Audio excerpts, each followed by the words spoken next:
Hi, I'm Daniel Ortmann. I'm head of discovery at bit.bio. And at bit.bio, what we're interested in is converting one cell type to the other, so mainly starting from pluripotent stem cells. Now, there's, of course, a whole heap of discoveries, of scientific discoveries behind this, what we do in the lab. And one of those seminal scientific discoveries is from John Gurdon and R Laskey. So essentially, back in the day,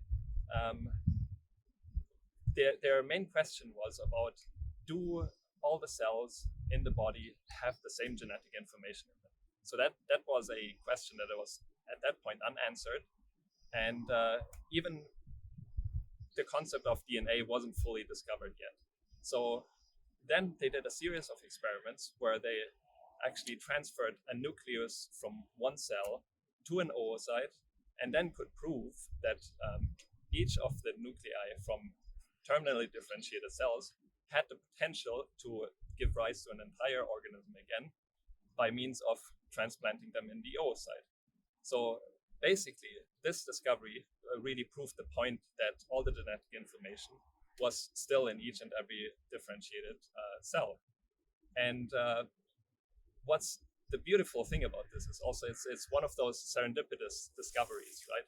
So essentially, they tried to prove this point about DNA content, but what they also really did was they really discovered a way of transferring a fully differentiated cell back into a cell that can give rise to the entire organism of the frog in this case again.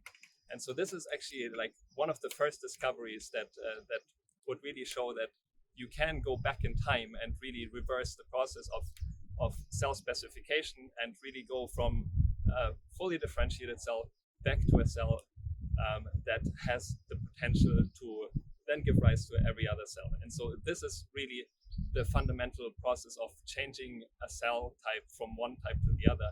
And this is also underlying everything that we're also doing at bit.bio here now, is really reprogramming one cell to the other.